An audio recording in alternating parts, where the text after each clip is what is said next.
Good evening and welcome to VI Voices. I'm Emil Henderson along with Boyd McFarlane and Yoki Hanley. Clint Ferris has a night off. Tonight we're going to continue our election coverage as we have with us former Senator Neville James, who is seeking a seat in the 31st Legislature of the Virgin Islands. And we also have with us Stacey Plaskett, who is the Democratic nominee for the delegate to Congress in the 2014 election. So we're going to talk to them about, Stacey has been on the show before, so has former Senator James, have been on the show before. And we're going to talk to them a little bit about, why they're running and what they plan to do if they are in fact elected, and some other issues as they come along. Hopefully, so you all will have an opportunity to gauge them a little bit more. As you know, they have both been on the show previously as they were going through primaries, and they've been successful in those primaries. Now we're going to probably ask some more questions, deeper questions, to see if you're able to make a sound decision come November 4th. So when we return, we will have with us former Senator Neville James. Back in a moment.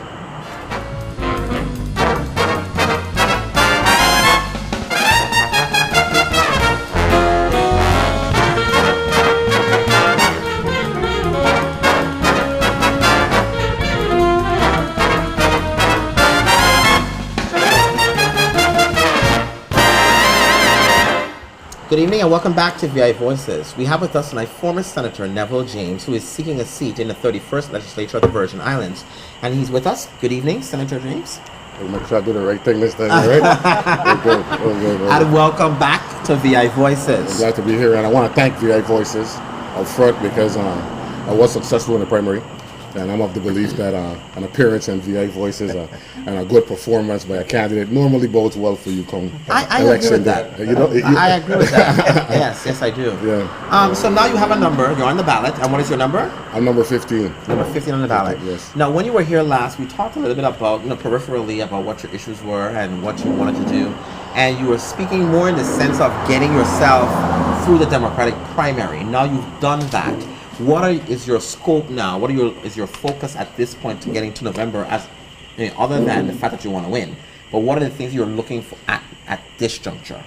Well, unlike 2012 when we didn't have a primary, the primary allows for me to present myself, practically reintroduce myself to the voters.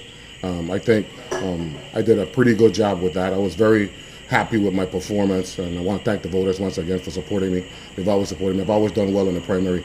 General elections are a different ballgame because it's not a restricted race to Democrats only. It's open, and the field is larger, and the candidates are tougher. So I'm just trying to touch base practically wherever I can. Of course, we had a problem coming out of the primary.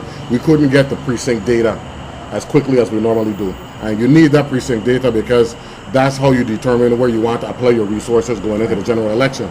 But we finally got that, and as per the norm, there's some areas that I need to do better, and I plan to do that between now, like inside of 6 weeks. So let's hope that everything falls in place. My primary focus, and I was talking to Boyd about this last time I was here, to not make any mistakes.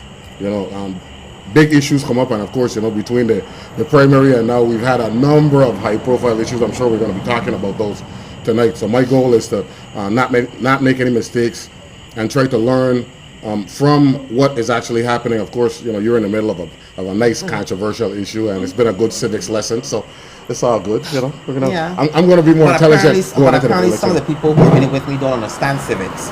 But I digress. Mm-hmm. Now, let me ask you about this. Yeah. You were in the 29th legislature. Yes. And now that you've had a chance to look at what has been going on in the 30th legislature, what do you think that you plan to bring on the 31st to at least redeem what has happened in this current legislature? The VI Voices interview prior to the primary, I don't know if you guys know this, but it would be incumbent on all candidates to actually look at the tape and remember what you said. So Boyd asked me a question last time. What's different now from the 29th legislature? And I am articulating being more mature.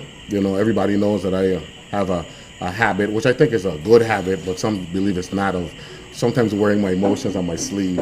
So I, 10 years in the game, I think it's time for me now to exude more leadership, not be as confrontational, even if I have a difference of opinion on a particular measure. And I spoke about the primary focus of acquiring capital given our financial conditions right here. So those are my primary focuses. And of course, we're going to have some new senators. So I actually want to do some mentoring if I'm successful in the 31st legislature with the new senators, just like it was provided for me by some, but not by y'all. This is my question. I am a registered Democrat, and I have been, especially since this whole situation with Chucky, and now what we've seen, the whole fiasco with the hospital, and even with the Lieutenant Governor's office. I don't care for Democrats. Tell me why I should still give you my vote. Well, I'm the man. You know what I'm saying? No, I'll just tease it. No, I've always stated that I'm a Crucian before I'm a Democrat. And that has been a problem with the party for me in some instances, but I don't think they really understand what I'm trying to say. Is that you join a party because you believe in the principles of the party. But before you're a party member, you have to be who you are. And I'm pro St. Croix, and I think given what the Virgin Islands is going through right now, where all of the potential for the Virgin Islands practically lies in St. Croix, because St. Thomas and St. John for the most part is tapped out.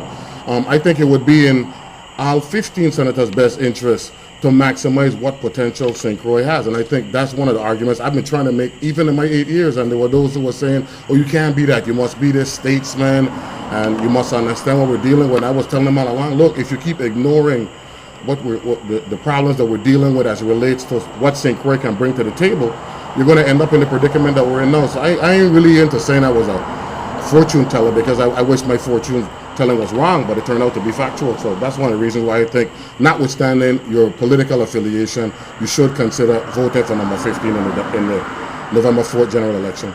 Senator James, you spoke, I read an article in the newspaper where you spoke about this situation regarding the Senator Hansen as distracting. Explain that to us, please, the viewers and the panel of voices. That's why I like coming here, because I want a chance to explain what I was saying. Yeah, please do, because I was going to ask you, but since you went ahead of time. People got this bad habit of misinterpreting and that's the what you reason say. why. I think it's safe to say that the Chucky Hansen issue has gotten us away from the primary issues that we need to deal with. That is not to say that the Chucky Hansen issue is not an important issue, because it speaks to membership of the legislature. But our primary issue here on St. Croix now is addressing the cost of living here in the Virgin Islands. August 28, when the Supreme Court came down with the ruling, which I believe was a correct ruling, I got a phone call 2 days later from the Avis, and I told them, look, knowing the judicial process, like I know it is, you're going to have filings, you're going to have counter filings, and that's exactly what has happened. Now, it may have been bad tact on my part to use the word distraction, but I turned out to be prophetic, because it has been a distraction since August 28, because here we are, closing in on October, and we still don't have closure as to whether or not she's going to be on the ballot or not. So that was what I was talking about. I had no desire to give the impression that I was against the Supreme Court's decision, because I was not. I wish we actually had local laws that spoke to crimes involving moral turpitude. And one of the things that has annoyed me over the last, I'd say, we're closing in on 4 weeks since the Supreme Court decision, there are those who are saying that the Supreme Court legislated from the bench. And that is, even if that is true, the reality is they were forced to do so because there was a senator who was undermining the legislative process by having authorship to the legislation and never moving it to a standing committee or the full body for legislative deliberation. That's the big issue. Who was the senator? The senator was Alisa Chucky Hansen. Right. Okay. So let them know if that's what should do. But it shouldn't. Why you got to take for Neville James 4 weeks after to state a factual issue that I believe is actually critical to everybody understanding what really took place? I mean, that was an obstruction of legislative justice, in my opinion. The fact that they've had authorship for almost 3 years and never once brought it to the floor. This ain't about Neville James or Chucky Hansen. This is about a senator undermining the legislative process, and that's what we need to focus on going forward. I think for some, especially, I know with me, when the term distraction was used, I took a bit of an offense to it, because I said, in this situation now, we get to see what the sitting senators are really made of. See if these are people who are upstanding, who do believe in truth and upholding the law. And as we're seeing now, a lot of them are sitting on the fence, waiting to see if they should go yay or nay, you know, especially with the petition that's going forward. So with that being said, if you were in, what would be your position? Well, I was there on the 29th when this became an issue. I believe it was in October of 2011. And at that point, we didn't have any law, whether it be case law or the legislature do anything. Now that there is case law, I really don't think they have a choice. Right. I think the Supreme Court has made a decision as to whether or not she was sitting legally. And I believe the footnote at the end of the Supreme Court's order spoke to if in fact they don't believe that she should be on the ballot for the 31st, then it is likely that she shouldn't be a member for the 29th or the 30th. Right. So they have actually been given guidance by the Supreme Court. So that's an easy decision, Okay. in my opinion. You spoke about And one more thing too, I don't like the idea that, you know, the senator down the radio practically intimidating people and frightening people every week and threatening, and I gonna tell my people what to do, and you know, because if you live in fear, then you might as well don't, you know, step up and want to be a leader, because, you know, fearlessness should be an attribute of But that has been elected the officials. culture of this administration Well, for the past 8 the culture years. needs to change then, because look at what the culture brought us. We're hurting. Well, I'm hoping that, you know, with the ones that are coming in, that they do realize that, because like you said, we're dying because Now, of the this part crazy that culture. creates some issue, and hopefully the court will speak to the retroactivity variable They already did. involved. Well, they did, and but it's, you know, they're going from one district to the next. The and two all of that them kind said the stuff. same thing. It's not retroactive. Well, I didn't see it as that, so let's hope that's what it is. Oh, good. Now let me ask you a question. When you go into the legislature, what are you going to do in regards to issues of public corruption? What legislation do you believe that you can put forth? take my Well, I'm question. sorry, relative to public corruption. I think the Attorney General needs to follow the law. You know, when elected officials or anybody is corrupt, they need to be prosecuted to the fullest extent of the law. And unfortunately, this particular issue, which is an awesome civics lesson by the way, I just want to put it on the record. A pardon was in play within 6 days, man. What signs are you sending to the public?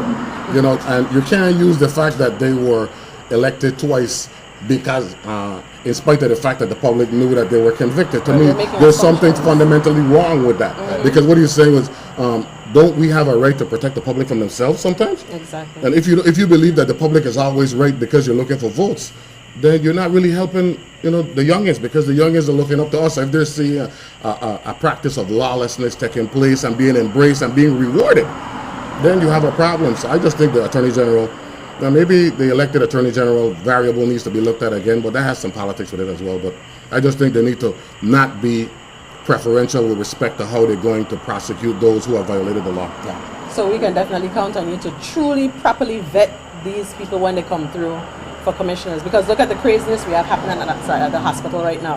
And the lieutenant governor's office. Yes. Yes. That's probably even worse than the hospital because No, it's about the collusion. same. No, that's Because a you high have- level of collusion though. It's a high level of collusion, but in a hospital you have gross negligence that resulted in deaths. Negligence is that could be maybe one person not doing what they're supposed to do. Collusion has a conspiracy variable involved with it. Takes more than one. Yeah, it takes more than one. So that's scarier. So you know, both are bad. Right. You know, I don't want to diminish one versus the other. Let me ask you this. You talk about bringing in monies into the territory. I guess I'm assuming that you meant businesses, or finding a way to bring businesses or money into the territory. I always had an issue with businesses coming in here and not having the proper workforce to run these businesses. I have an issue with us having me in a position. That's an education problem. It is an education In problem, a but sense. I'm talking about you have people who are capable of doing so, who are capable of being in management position and running these And not given businesses, the job. and not getting the chances or the offers to do so. Can we? That's What laws or anything? That's the collusion we were talking about earlier. Actually, that's the law. Because But I was it's how about to it's say- how they define a resident. Oh, okay. A resident worker is defined as someone born in the U.S., Puerto Rico, and the Virgin Islands. And until that little piece is changed, That's a U.S. law or a local law? that's local in the code. In the VI code? Yeah. So Then until that's changed, you know. we need to amend that. Thank But you. this is what I was going to ask you. And are we not in a position where we can do that? Create and or amend laws that are going to suit the needs of our people? Well, we have to be now. We've been, they've been saying, St. Croix in particular, that we lack hospitality skills.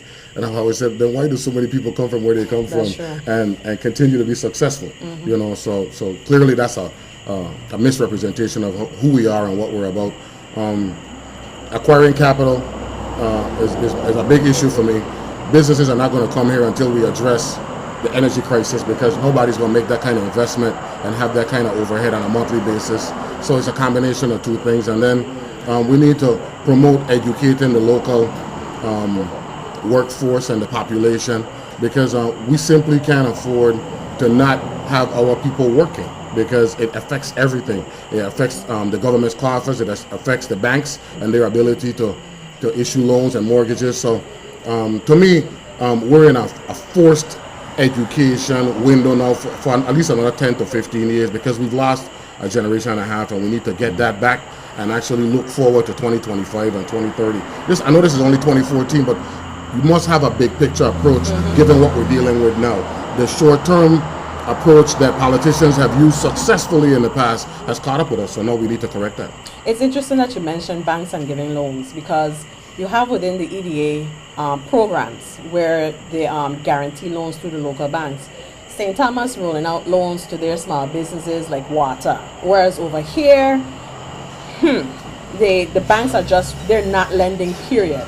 So the funds stay not only in the EDA to not be used, you understand, but I mean, you have businesses who are suffering because they're going to the lending institutions and they're not lending. So I don't know if there's any way that, you know, as a senator, when you get in, you can address that, you know, so that it would be easier for the businesses that are here, the small businesses especially, that they do have that access to capital, because without that access to capital, you can't do anything. Well, I really don't want to get into arm twisting, but if we could establish some quotas, you know, for these lending institutions that they have to meet, and actually symposiums and seminars for them to go out and encourage people and educate those who are willing to get into the business, into the private sector activity through acquiring loans. That's the way you do it. But you know, we've had a problem here on St. Croix where the majority of our population is in the business of a hard day's work for a hard day's pay. They don't understand, or they don't want to get into ownership per se, because they're intimidated by a lot of paperwork and stuff and administrative responsibilities that come with being an owner. So we need to encourage ownership, not only for home ownership, but for business ownership as well. Because you're a business owner, you work for yourself as a lawyer. Boy been a businessman from time I know boy. You know what I mean? So. But it still isn't easy. It's not an easy process. Well, it's not easy, but it's not hard either. You know, and you know, I was at another forum here recently, because we don't know when it's going to take. But one thing that I want to stress is education. You know, we come every 2 years and we talk about education and agriculture, but we don't really make the commitment. We have Act 6836, the Sustainable Agriculture Industry Act of 2006, that hasn't been funded anywhere near the levels that it should have been funded. And what is it for those who may not know what the program is? The act is, what is the act? The act actually, we attempting to revive the agriculture industry in the Virgin Islands. Unfortunately, this particular administration, for whatever reason, didn't embrace it. And I'm trying to knock the administration. Everybody knows that my relationship with the administration isn't what we would call real good. But I'm not worried about that administration. I'm trying to focus on what we could do in 2015. Maybe we could get agriculture to make it more than just a fair and a mini fair in August and September, respectively. As it relates to education, got to teach the children, encourage them to read and write a lot at an early age, so that it becomes so normal for them when they get to 7th, 8th, and 9th grade. To me, we keep assuming that the children them alone, and we can't really do that. We got to keep cramming reading. And once you can read, then you can do anything. Right. You have to teach phonics first. Phonics, yes. And since they don't teach that, then you can't read. But we had it back in the day. Yeah, we had it, but children these days don't have it. Well, so we need to focus on it. You know, so as you say that, then you're talking about putting in some sort of legislation for education reform then. Definitely. I tried it. I tried the education reform thing with the school year, but it passed, and we passed through an override, but it was repealed recently because of a financial issue. I don't think they really had a problem with the policy. They had a problem with implementing it as it relates to compensation. So if we could identify that money and try it sometime down the future, so be it. But we got to do little things and then deal with the real big education reform issue that we need because without education, you have nothing to look forward to. That's your future. Okay, you spoke about 2015, and in an event you do become a senator. We have right now, currently, what's happening with Hovensa negotiations. Do you think that this is something that should wait on for the 31st legislature to go ahead and either vote up or vote down, or you think they should go ahead and deal with it currently with this legislature? I think they should wait because I've been in a situation where deals are negotiated and then you have a short window as a senator to vote it up or down. A classic case is the Diageo deal, you know what I'm saying? And I've been vindicated there. Even though my friend Colin Hodges have a different opinion, and I watched our show and he said it was the best thing that ever happened here. And you were there, right? Okay. Well, I ain't get into that, but I think we just need to take our time. I think we're going to have a good mix. I hope to be a part of that mix in 2015 and 31st legislature. And, by March, April, we could have the proper kind of processing and vetting and a vote. And we're not in a position really in Synchro, to reject anything just because we don't like oil refining, what have you. So I think the group that's looking good, the real contenders, out of the 11 or 12 strong contenders, I think any 7 out of that would be good. 11 or 12 contenders from where? Contenders. Oh, you mean for the general election? Yeah. I thought you okay. were talking about 11 or 12 for the It got 20 candidates, of which I believe there are 12, 13 strong contenders. I would agree with that. That's just my handicapping approach. I would agree with that. Mm-hmm. Okay. I would agree with that. Let me ask you. I don't want to leave without talking about the JFL situation, because my father was a doctor. Yes. And that's near and dear to me, and I'm hoping that the Department of Interior could step in and actually, I don't like the third-party fiduciary thing, but I think we probably accept that now so that they continue the reimbursement process with Medicaid and Medicare, because it's very important. It's the only hospital. It's not like we have another hospital. So I think, there's an exigency variable involved there that we need, and the situation with the auctions and all that stuff, to me, people need to go to jail for that one. Oh, of course. Because that's scary, knowing that they can manipulate the auction prices and all that stuff. That's scary. I mean, it's scary either which way for both the LGO and the hospital, because, locally you have people who say, that Juan F. Louis is like Roach Motel, you check in but you don't check out. Wow. Well, let's charge them after January 5th. That way, we don't have to worry about getting pardons between now and then. Because it seems to me that people who are simply committing wrongs around here, as long as you have a good relationship with certain people, nothing happens to you. So as a governor like you get an nothing happens to you, and I just think something is fundamentally wrong with that. The governor was well within his authority. Oh, I agree with you. To pardon. Oh, I agree with you. Nobody disputes that. What is annoying people is how fast the 6-day window and the explanation and the attaching of an AG opinion to a pardon. I've been speaking to a lot of judges, and they've been telling me, look, you pardon, and it's done. You don't attach an AG opinion to a pardon. That's collusion, so that's the scary part. That's what's frightening people right now. You see, my issue with the whole pardon thing, right, is that I'm looking at it from the point of view of like a parent to a child. When your child does something wrong, right, you discipline them, but you don't go ahead and give them the same thing that they were doing. And this is what he basically did. He rewarded the bad behavior, especially seeing as the fact that she hadn't paid taxes, the file taxes for 20 years, and all the amount of money owed helped to bring us into this situation where the government... 20 years? 19. Okay. So that's a long time of not paying taxes. One shy at 20. Of not paying taxes. And that helped to lead us, and nobody's saying that. That helped to lead us to where we are. She might have paid 6 out of 19. 6 out of 19? I think she paid 6 out of 19, and 13 she didn't do, and some of them, the limitations period had expired, so you couldn't actually charge for those. But either which way, you have people like small businesses like myself struggling to pay taxes, and if we don't get paid taxes... Well, you pay your taxes because you would stay in jail. Okay. But shouldn't we be concerned if there is this collective movement next year to not pay taxes because of what happened? That's what I'm afraid of. I'm not part of that movement. I am paying mine.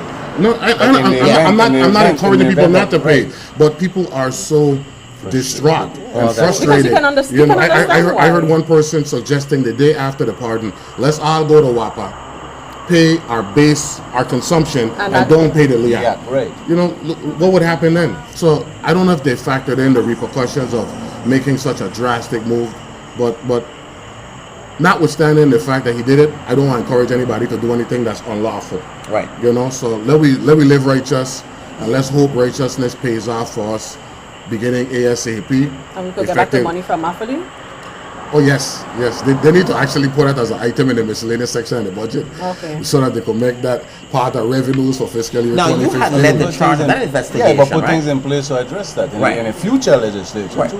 Well, I answered that question again somewhere else, and I told him, if you don't want to stay where the government provided homes, residency for you, and you want to stay home, then you forfeit everything. And they're done. It's that simple. Right. You know, so the legislative process is awesome because you have the ability to tweak through amending, and that's what we need to focus on. Close all the loopholes so that people don't get away with what they've been looking at or intending to do while they were running but not telling us.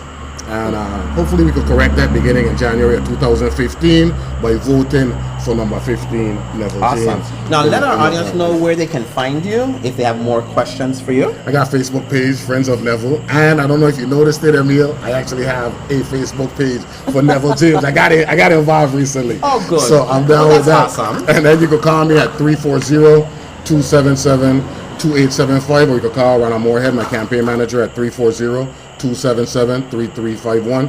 And once again, thank you very much, VI Well, Voices. thank you. And there I'm you sorry, have it. wait a minute. Who is your campaign manager? Ronald Not Moorhead. not a different one. I'm Moorhead. Not the one that was on the show.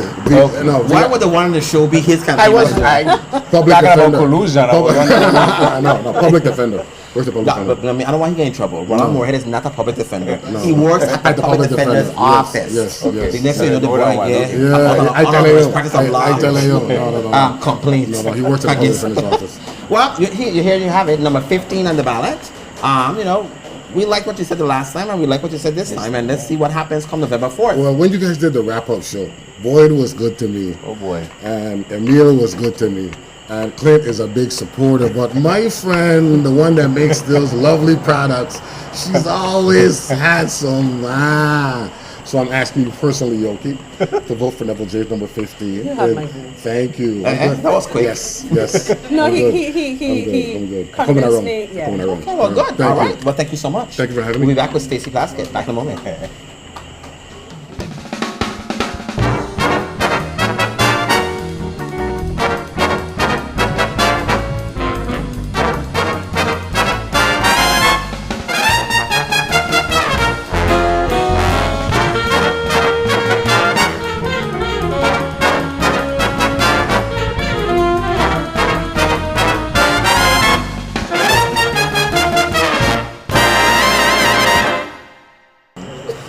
Good evening and welcome back to VI Voices. We have with us now Stacey Plaskett, who is seeking a seat as delegate for the United States Virgin Islands, or I should say for the Virgin Islands of the United States. Yes. Welcome back to VI Voices. Thank you. Thank you for the correction on that as Yes, well. yes. Mhm. Now, Very important distinction. it is a very important distinction.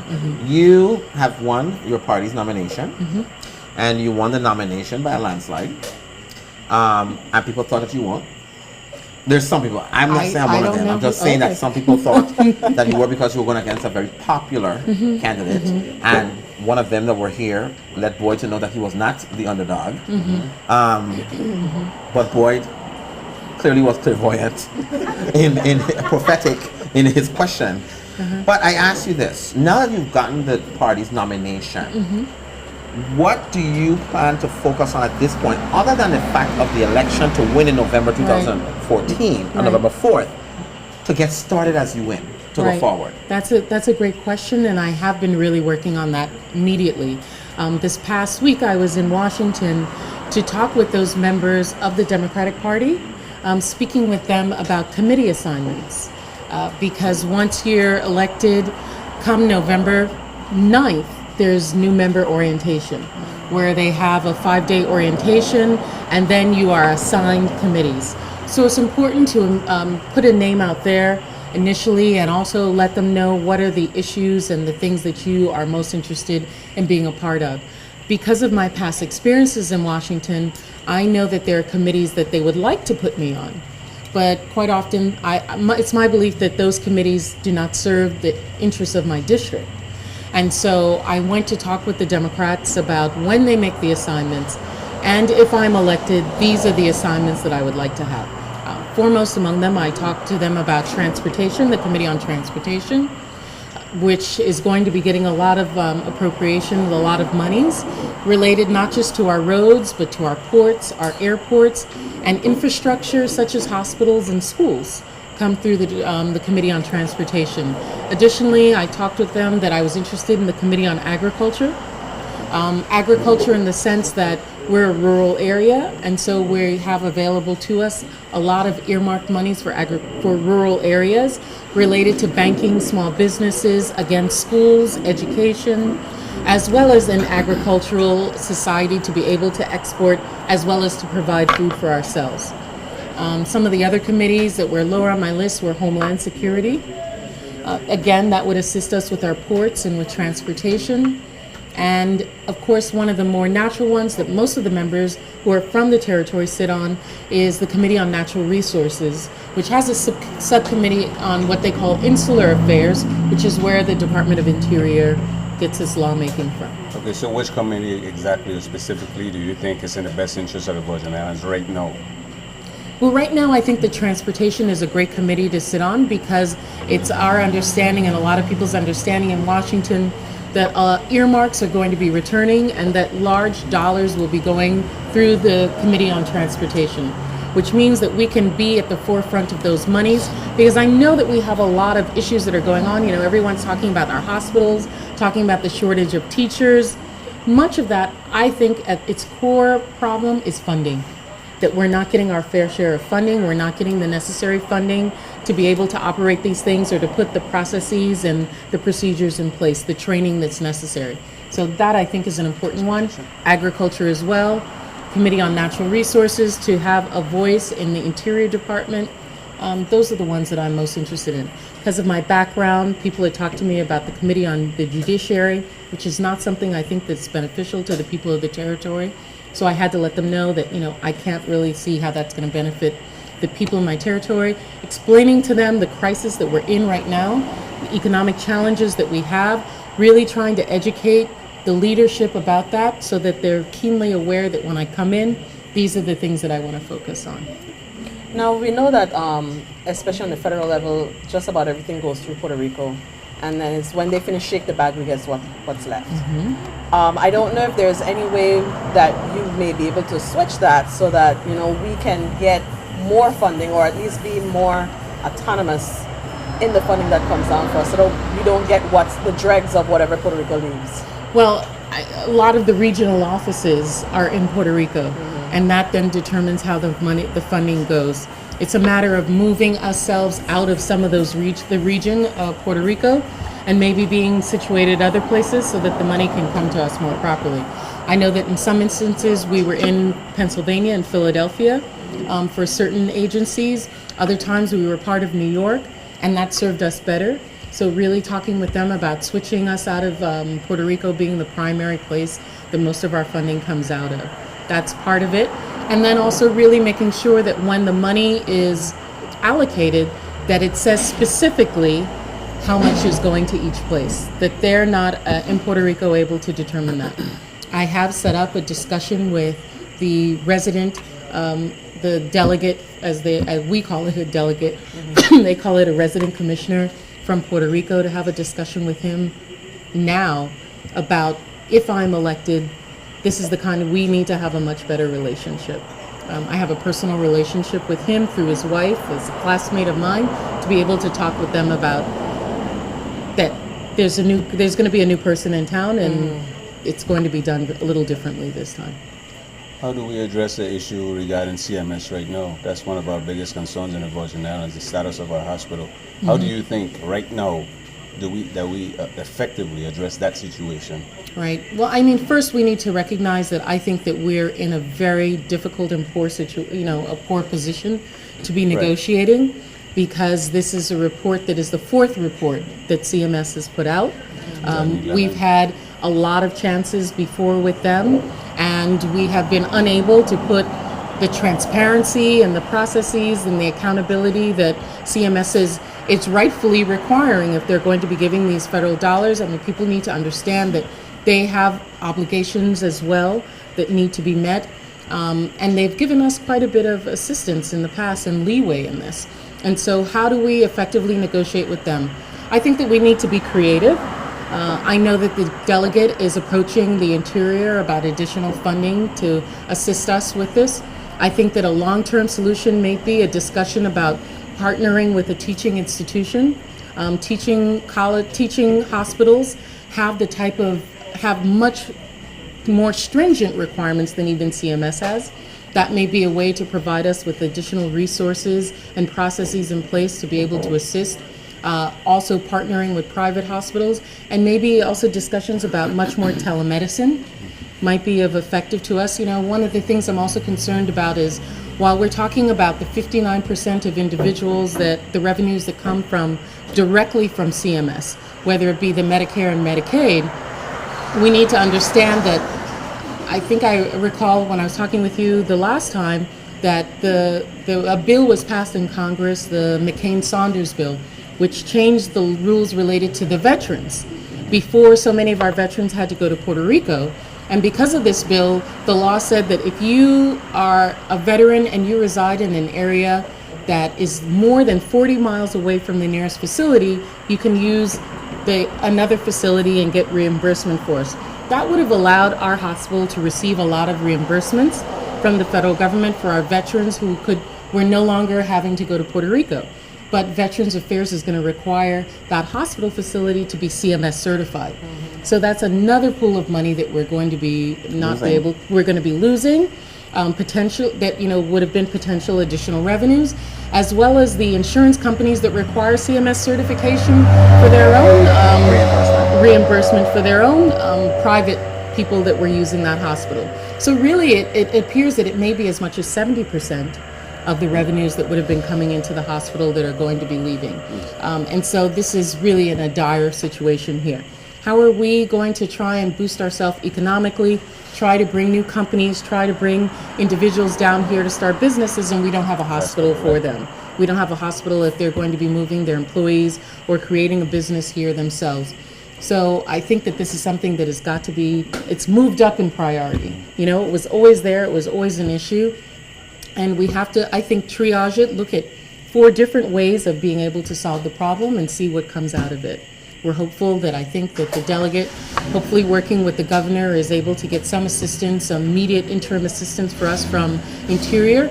But I think CMS as well as the Interior are going to want us to give them a very aggressive, much longer term strategy about how we're going to fix this in the long term. What do you foresee your relationship, or what do you foresee the relationship should be between the delegate, the governor, and the legislature? Well, I think that we need to rethink how they all interact with one another. I know that in the past, the legislature has come with resolutions that they have put forward asking the delegate to take certain measures in Congress, and there's been a discussion that maybe some of those resolutions were not realistic, and the legislature having the feeling that they were unanswered. One of the ways that I think to combat that, or to alleviate that feeling on both sides, is to have regular meetings. One of the things I pledged is that I believe in having quarterly meetings with the legislature, letting them know, here are the issues that are coming up in Congress, here are the bills that I'm working on, here's how I think I can assist the Virgin Islands, and you, legislature, tell me what assistance you think I can provide for you in making laws and bringing assistance to the people of the territory. With regard to the governor, that has got to be probably an even closer relationship, particularly because of the time period that we're in.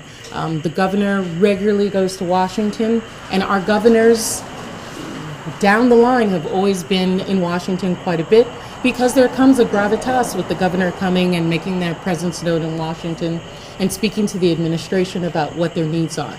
But I think that if the delegate as well as the governor are working together and going to them together, that sends a very strong message as well.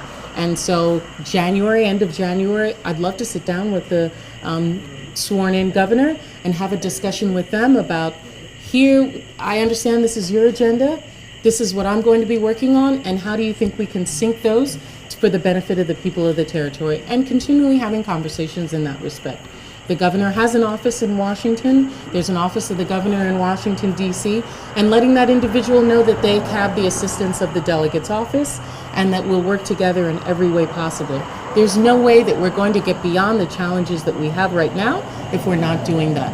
I often tell people that, as a lawyer, and Emile, you could tell me if you agree with this, I have no problems arguing with someone at 10 o'clock and then going to lunch with them at 12. That's the nature of being an attorney and the nature of posing your arguments and presenting them in a professional manner and then moving on after the decision is made for the betterment of your client and of the community that you're serving. And I think that that's what we all are going to have to do come January here for the territory. And with that being said, I'm actually glad you said that. With that being said, are you the type of individual, if elected, that would address any issues or concerns of the people regarding the governor or the government? Any kind of wrongdoing or anything that you think may be an unjust act towards the budget and towards the people? Are you the type of person to speak out against it or even address it or to talk to it? Well, I think that I'm the type of person that speaks out on issues, even if they're controversial.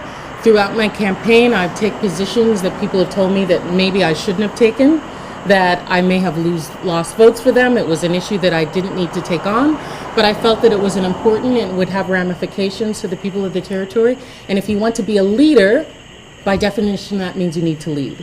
And so without disrespecting the office of the governor, I think that it's important for the delegate as well as the governor to have a continual dialogue about issues. And what I would like to speak out on are issues, not necessarily personalities or individuals. And that's how I see myself doing that if that issue should come up. Well, if we're speaking, since we're talking about issues, communication, postal service. I don't think people realize just how important this service is to the territory, especially since we're outside of the customs zone.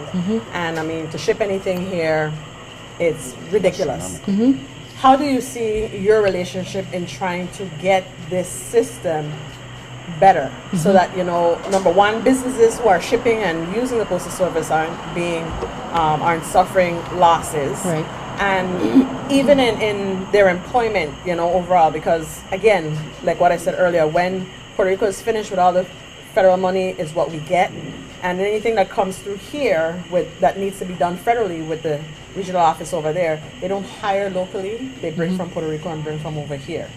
So how would you address those situations? Well, when you're talking about two different systems, right? When you talk about shipping, one is the quasi-governmental one, which is the U.S. Postal Service, and then we also have issues with regard to FedEx, UPS, and all those others, which have determined that we are international for their purposes and give us astronomical shipping costs in doing that. One of the things that we need to talk about, and let me, before I address the U.S. Postal Service, I'll talk about this larger issue, is that 2017 is an anniversary that we're going to be discussing. And it's my thought, and I'm constantly talking to people about, we need to think of it not just as a commemoration time, but as a time to really, before that date, really think about what we want to be next. Do we want to continue to be outside of the custom zone? That was set up to assist a kind of mercantile system that we had in 1917, which may not fit the kind of globalized society that we are now. And so we need to be very careful and think strategically during this time period before we get to 2017 about where we want to be, whether we still want to be considered international for customs purposes or if we want to be back inside the zone, which one is going to bring the most economic benefit to the people of the territory and to our own economy. When it comes to the U.S. Postal Service, we know that, first of all, we're not entirely dealing with a government agency because they're not considered a government agency. And how do we address the issue with Puerto Rico, which is really a numbers game for them? They need the numbers of employees for union purposes, for their own financing, right? And so they're trying to lump us with them to be able to do that. I know that this has been a discussion and a fight that's been going on for quite a number of years. And how we are going to be able to address that in a different manner, I'm not entirely sure how to wrestle ourselves away from them to be able to get what we need accomplished in terms of having services that are much more efficient for the people of the territory? Do we go to the head of, and how do we approach them to make it seem that it's economically feasible for them as well as for us? And those are discussions we need to have, because that's purely the reason why Puerto Rico operates the way it does, is because it wants our numbers, whether it be for mail pieces or it be for employees, to get the type of financing that they're getting from the head of the U.S. Postal Service. And in fact, we suffer because of it. When I talk to people about Veterans Affairs and the discrepancies that we have with our veteran services, I think that in mass veterans coming to Washington and letting them know what's really happening, sitting on the steps of the Capitol, may be the thing that we need to do. I think that people need to understand the loss of businesses that are occurring, giving them a quantifiable number of the amount of revenues that are lost to the territory because of the U.S. Postal Services and our small businesses, which are heavily relying on the U.S. Postal Service to do much of the shipping, and the spoilage and the lateness that's causing people to lose businesses here, as well as just their own personal mails that are coming back and forth. Now, let me ask you, one of the things that's also very important is the issue regarding our borders and controlling our borders. What do you plan on doing, if anything, to get us to have more control of our borders? Because as you know, we're the one place that's completely surrounded by the Caribbean Sea, and for most intents and purposes, it's the first place that a lot of international ports get to, even before Puerto Rico, that they get to us first. But yet, all of our border issues are in Puerto Rico. Right. How can we work on ensuring that we are able to get our own border control?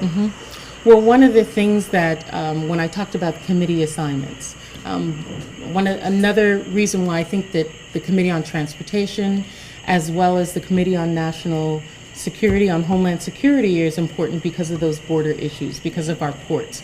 I think that we have an opportunity still with the reopening of the Panama Canal, creating a port container for distribution. We, outside of any other place, Puerto Rico doesn't even have it. Miami, which has built one of the most phenomenal port containers as well, do not have the exemption to the Jones Act, which allows us to receive ships that no other U.S. port does. And that can give us an assistance from the federal government, which would require a border control that's much more enhanced than it is right now, which would remove us from Puerto Rico. And reminding the United States about why we were purchased in the first place. We were purchased because of our military strategic location, which was even far and beyond that of Puerto Rico.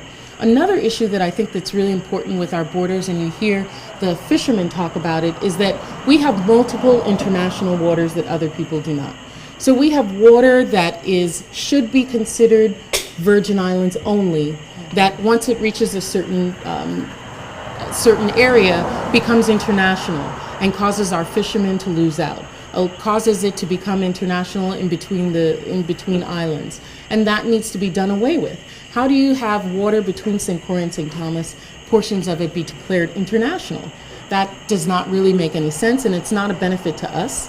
It's a hindrance to us and to have commerce going on. Yes. So these are some of the things that I think that I'd like to have going on in the office, and like to bring to the forefront, and like to have, would like to attack. Once you spoke about the Jones Act. You familiar with the D1 classification? No, tell me. The Jones Act right now, it's in jeopardy. You said it's beneficial to us, and it has been beneficial for us. But now we have right now the Customs and Border Patrol are doing the D1 classification. Currently, ships will come in. Any ship, like you said, could come into the Virgin Islands because of the, but right now that's in hindrance because of the D1 classification. The D1 classification mandates that you do have the crew on ship has to be American citizens, whereas before that wasn't an issue. So really, the D1 classification it's actually it's in conflict. It's in conflict with the Jones Act. Correct. And so there's a conflict of law issues which needs to be resolved. So you're not familiar with this, right? I wasn't even familiar with that. And that's something, I know that Puerto Rico has been fighting furiously to get the Jones Act exemption as well for Puerto Rico. And we've been able to resist them receiving it, as well as Miami as well, that are trying to get one of their ports declared have a Jones Act exemption. We need that because it's vitally important to us. So having a D1 classification negates the benefit that we're receiving from the Jones Act, and they need to be aware, and it needs to be removed. So that would be great. I know it does. That's why I'm asking you. Well, that's something then, I mean, that's a conflict of law issue that they need to be aware of. And it doesn't make sense to have a Jones Act if you're putting that other law act in place. And the Jones Act, to me, supersedes a D1 classification that supersede that classification that came after the Jones Act. Okay. Interesting. So my question would be concerning the Affordable Care Act and our exemption from it. So, exemption from portions of it. From portions of it, yes. Is there? Do you see there being anywhere where we can become where we'll be able to get back into those portions again? To at least allow for, because we still have a lot of people who are uninsured here. Right. There's actually a discussion in Congress, particularly among the territories, who were also kept out of it, that there's going to be another open enrollment period. And that open enrollment period is going to end sometime in January. And once that open enrollment for the Affordable Health Care Act takes place and is done, that would be a prime time for us to then approach the administration again about allowing us to receive certain exemptions, which would make us have much more of the benefits of the Affordable Health Care Act, such as being part of an exchange. We had it pass where West Virginia had offered to let us latch onto or piggyback onto their exchange, and the federal government said that we weren't allowed to do that. They have very similar healthcare issues. That's not what they said. What did they say? The governor chose not to. No. To do that. The governor chose not to take the match. Based on the recommendations of the task force. Of the task force, but allegedly. that was not related to being part of West Virginia's exchange. Okay. So West Virginia, outside of the match that the federal government was going to give us, said that we could then, they offered that we could be part of their exchange rather than us creating a whole new exchange. And the federal government said that an entity outside of a state could not in effect latch on to another state's exchange. And so that kept us out of that creative way that we were trying to get around having to build. The reason I asked that, because I was under the impression that where a specific jurisdiction could not afford an exchange by themselves, they were allowed to attach themselves to another state that couldn't do it and create a single exchange between the two of them. Right. And you're saying now that the federal government would not have allowed that. They didn't allow it. We approached them about it. Okay. Okay, that's interesting. Yeah. So that's just one of the That portions. seems to me a clear desire to not allow the territories to be a part of this program. Yes. It Directly. Directly. We're also one of the few places that has a very different system of reimbursement for Medicare and Medicaid, which causes us to have issues with regard to being then part of other people's exchange. And so these are things that we need funding for to bring ourselves up to speed, bring ourselves up to where everyone else's standards are to be able to do that. So I've had discussions with some of the other delegates from the other territories about that. One of the things that I thought would be very beneficial, which has not been done in the past, is everyone knows about the Women's Caucus, about the Democratic Caucus, about the Congressional Black Caucus, but there's never really been a formal Territories Caucus where all of the territories have worked together proactively on issues that are relevant to all of the territories. We've always acted reactively together, banding together when something is passed by Congress that's adverse to us. So that's something that I would love to really work very actively with the other members of Congress on. As well as assisting them with something that I know, Emil, you're really involved with, which is Equal Protection Clause and citizens' rights for some of the other territories, and bringing ourselves up to speed in terms of that. Yes. I'm sorry, that was just distracting me. Your ADD is kicking in? No, the phone ringing was kicking in. No, you're right. That whole Right. issue regarding the We the People project, Right, for exactly. purposes of ensuring that we are able to vote and have full rights, Exactly. as citizens of this country, irrespective of the fact that we happen to be residents in a territory. Exactly.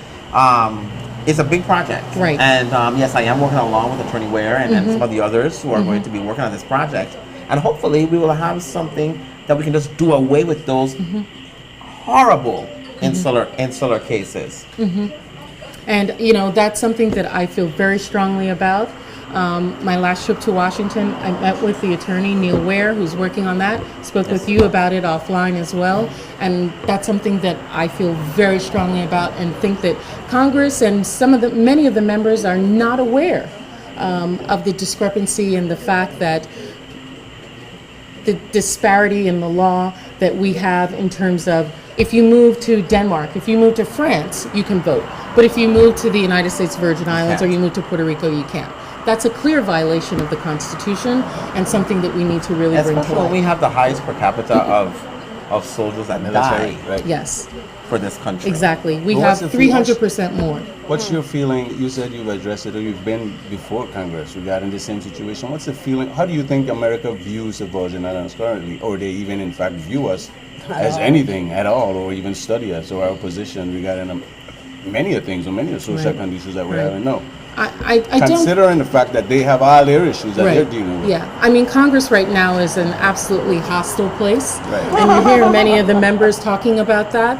I sat in on a minority whip meeting where all of the Democrats are talking about their votes, and it was clearly apparent that it was an us versus them. Right. And so that's really polarized a lot of what Congress is doing. But there are things that are moving along. And I think that it's important that they recognize what's happening. And I think that there is assistance that Democrats and some Republicans feel that this is not beneficial and there needs to be some changes in it. And I know I'll be the loudest voice there discussing that. Good. Well, let the audience know where they can find you and your number on the ballot. So my name is Stacey Plaskett. I'm the Democratic candidate for the delegate to Congress position.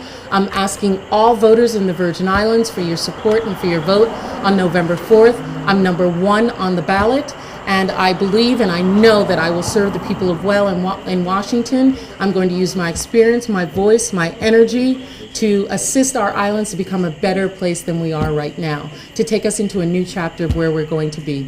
You can reach us in Christiansted. Come by our office. Our office on St. Croix is in Christiansted, across on Strand Street, across from the parking lot.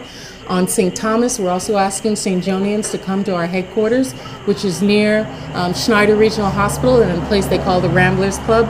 Look for the signs there. Or you can reach us on Facebook, Plaskett for Congress.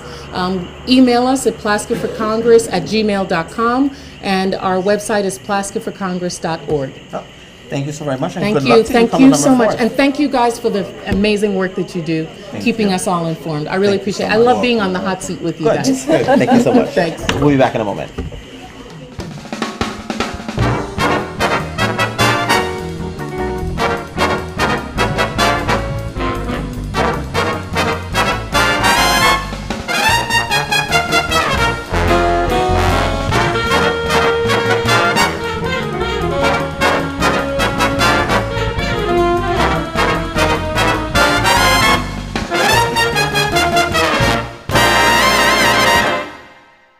And welcome back to VI Voices. So that was a very spirited discussion with both former Senator Neville James and Attorney Stacey Plaskett, who is seeking the seat of delegate to Congress for the Virgin Islands of the United States. And what do you think the discussions were? How do you think it went tonight? Okay. I think they went well. You know, they addressed key issues, especially with former Senator James with corruption. With what we've been going through right now, I think that's, at least for me, that's one of the most important things, because you can't create laws if you have corrupt bodies in there. Yeah. You know, because then you're planting a bad seed. Yeah. And you can get bad fruit. Yeah. Point? Well, you obviously made an impression on you Whatever. tonight. Yeah, because she gave you his vote without any Whatever. kind of fanfare or No, anything. whatsoever. All You of a know, sudden, but, you know, I'll let's be vote for fair, you. because the last time I said strictly plain out he was not getting my vote. So obviously he said something tonight that convinced me to make me change my mind. But he has always said things. What a to difference me. a few weeks makes. He has always I done said things with that I've trial. appreciated. And a I've smile. appreciated A him few weeks and a as smile. I'm already done with the trial. A few weeks and a smile. Huh? All right. Well, what I was saying is I've always appreciated him as a senator, and he has my support once again. He's always proven to me that he's a man of the people and a leader. And I appreciate that about him, and he's not afraid to address or confront issues. Yes. Clearly, I that agree was with shown tonight I agree when he with that. talked about the whole distraction thing, and that's been a contention between you and I. Whatever. Yes. You know, yes. it looks almost as if he's setting himself up for a gubernatorial run in the future. Well, you never know. Well, as you know, we at VI Voices want to educate you and make sure that you are informed. Informed so that you can make informed decisions. And that's why we do what we do. And that's why we question people the way that we question people. And we want you to understand that as you go through this election cycle, it is your responsibility and your obligation to ask the right questions and to ask questions of those who are seeking your vote. And if they don't answer you, or they don't want to answer you, then they may not be the ones responsible to necessary to have your vote. I want you to also understand that as we go along this election process, it is also extremely important that not only do you vote for governor, lieutenant governor, delegate, and senator, but that you also go down that ballot and you vote for those who are going to sit on our board of elections. It's extremely important that you do that because they're the ones who sit by to ensure that we have fair and should ensure that we have fair, effective, efficient, and transparent elections. And if we don't have that, then we will always begin to question how our election process goes forward. So be sure that you go down there and you look and you vote for those with integrity who are able to ensure that we have those kinds of fair elections that we are seeking for. We're in a very critical time in 2014, and we are asking that you continue to ask the questions, be informed, so that when we go into 2015, we're going in there with leaders and public officials who are ready to do the people's work without corruption. Good night, everybody.